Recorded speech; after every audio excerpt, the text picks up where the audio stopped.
வணக்கம் நண்பர்களே. குரல் ஹேமலதா ரமேஷ். இன்னைக்கு நாம பார்க்க போற கதை அன்பானவள் பாகம் 11. வாங்க கதைக்குள்ள போவோம். செலக்ட் தானே பண்ணணும், இதோ பண்றேன் என்றான் காதலி மேல் ஊடல் கொண்ட பொறாமைக்கார காதலன். மேட்ரிமோனி சைட்டில் உண்மையிலும் சில ப்ரொஃபைல்கள் இருந்தது. அவன் பொய்யென நினைக்க அது உண்மை எனவும் திருப்பி அவளை முறைத்து பார்த்தான். அவன் பார்வை கண்டு எவ்வித பாதிப்பும் இல்லாமல் திமிராய் ஒரு பார்வை பார்த்து வைத்தாள். சீக்கிரம் செலக்ட் பண்ணுங்க, லேட் ஆகுதுல்ல. சொன்னது மட்டும் அல்லாது அவனை நெருங்கியும் அமர்ந்து கொண்டாள். திமிரு திமிரு, உடம்பு முழுக்க திமிர். செலக்ட் தானே பண்ணணும், இதோ பண்றேன்டி என மனதினுள்ளேயே அவளை திட்டி தீர்த்தவன் ஒரு முடிவுடன் மொபைலை நோக்கினான். முதல் போட்டோவை பார்த்தவன், இவன் என்ன இப்படி இருக்கான், மூஞ்சே நல்லா இல்ல, நெக்ஸ்ட். உருவத்தை பார்க்க கூடாது, குணத்தை தான் பார்க்கணும். அப்புறம் அவன் பார்க்க நல்லா தான் இருக்கான். இல்ல, அவன் பேங்க் மேனேஜர், ரிஸ்கான வேலை, அதெல்லாம் வேண்டாம். Bank manager risk, okay. அப்புறம் இவன் சொந்தமா பிசினஸ் பண்றான், இது கூட நல்லதில்ல.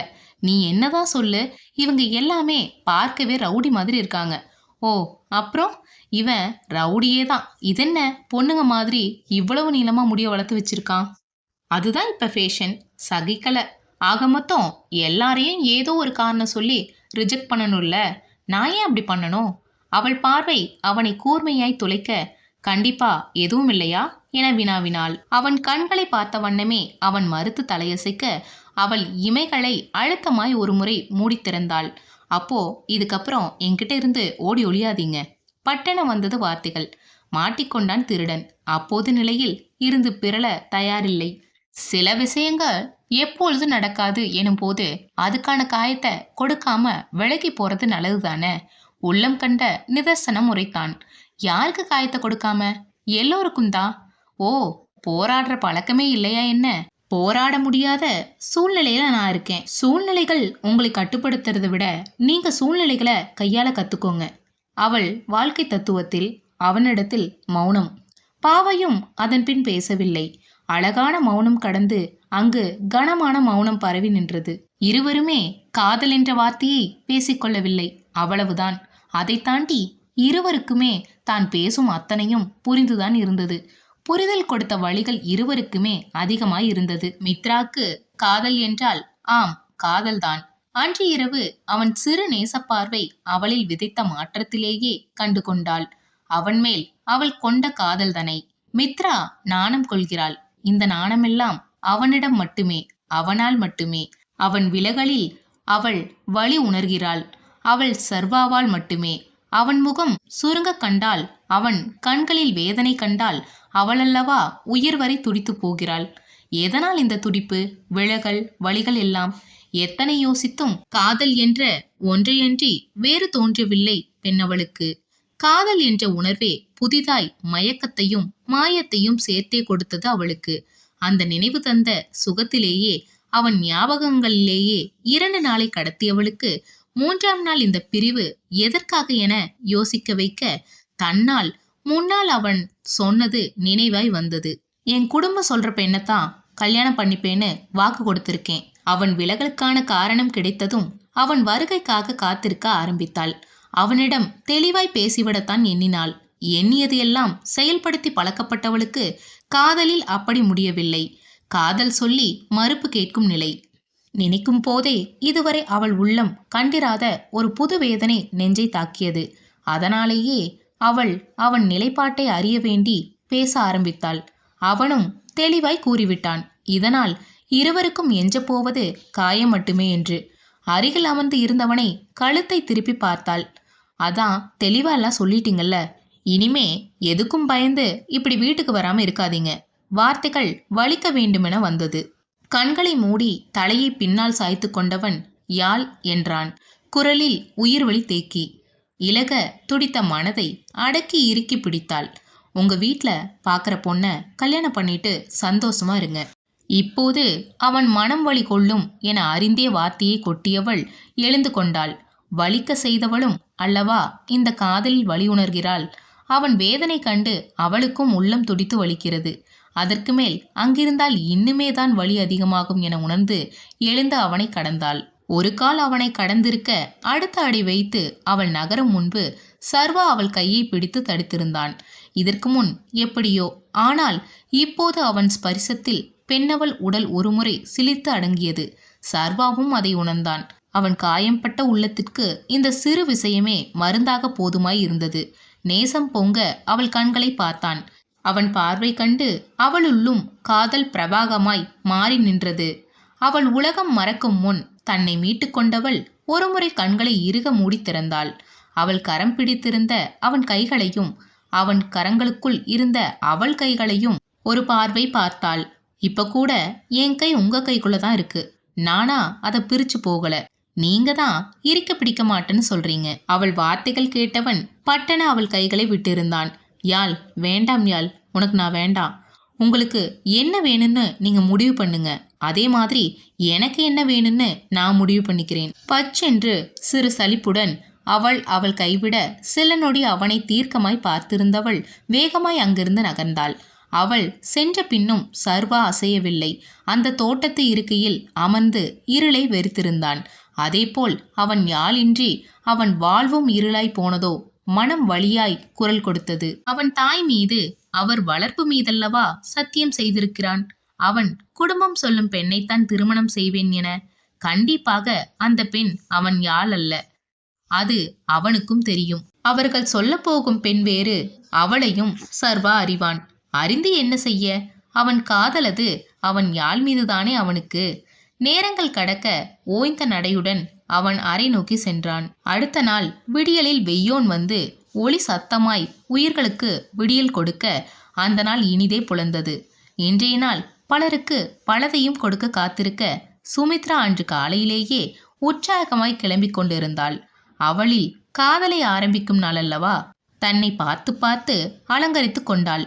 என்னதான் மற்றவரிடம் அவன் அப்படி ஒன்றும் பார்க்க நன்றாக இல்லை என கூறினாலும் அவனை பார்க்கும்போது ஹீரோ எண்ணம்தான் அவள் மனதில் தோன்றியது. அவனை என்னை லவ் பண்ண வச்சு உங்க முன்னாடி வந்து நிக்கிறேண்டி, அப்ப தெரியும் இந்த சுமி யாருன்னு. அவள் அழகையும் அவள் தோழியின் பேச்சையும் யோசித்தவள் தன்னால் பாதிக்கப் போகும் இன்னொரு உயிரை பற்றி யோசிக்கவில்லை. அவளை பொறுத்தவரை காதல் என்பது, ஓ அழகா இருக்கானா, அவன் கூட பார்க் பீச்னு சுத்தணும், எனக்காக அவன் நிறைய கிஃப்ட் வாங்கி தருவான், எல்லாம் காஸ்ட்லி கிஃப்ட்ஸு, நான் என்ன சொன்னாலும் கேட்பான், என் கூட தான் எப்பவும் இருப்பான், அப்படியே எப்பவும் என்ன கொஞ்சுவான், கோபப்படவே மாட்டான், சிரிச்சு பேசுவான், அப்பப்போ முத்தம், நான் சொல்ல முன்னாடியே நான் மனசில் நினைக்கிறத செஞ்சு முடிச்சிடுவான். அப்புறம் கல்யாணம் பண்ணிட்டு நாங்கள் கஷ்டமே படாம ஒரு வாழ்க்கையை வாழுவோம். அவள் இலக்கணத்தில் காதல் என்பது இவ்வளவுதான். சுமித்ரா மட்டுமல்ல, இன்று பல பேரின் காதல் இலக்கணம் இதுதான். அதில் இவளும் விதிவிலக்கல்ல. இப்போது ஹரிமேல் காதலா என்றால் கண்டிப்பாக இல்லை. அவனை காதலிக்க செய்து அவள் தோழியர் முன்பு அவன் காதலை சொல்ல வைத்து அப்போது அவள் அந்த காதலை மறுக்க வேண்டும். இதுதான் அவள் இப்போதே திட்டம். காதலை விளையாட்டு பொருள் என எண்ணிவிட்டாள். அது உயிர் பொருள் என அறியாமல் போனாள். அவளை மட்டுமே நினைத்து கொண்டவள் எதிரில் இருப்பதும் உணர்வுள்ள உயிருள்ள ஒரு மனிதன் என்பதை மறந்துவிட்டாள். சுமித்ரா கிளம்பி கீழே வர அங்கு மித்ரா சோஃபாவில் அமர்ந்து மொபைலில் தலையை புதைத்து இருந்தாள்.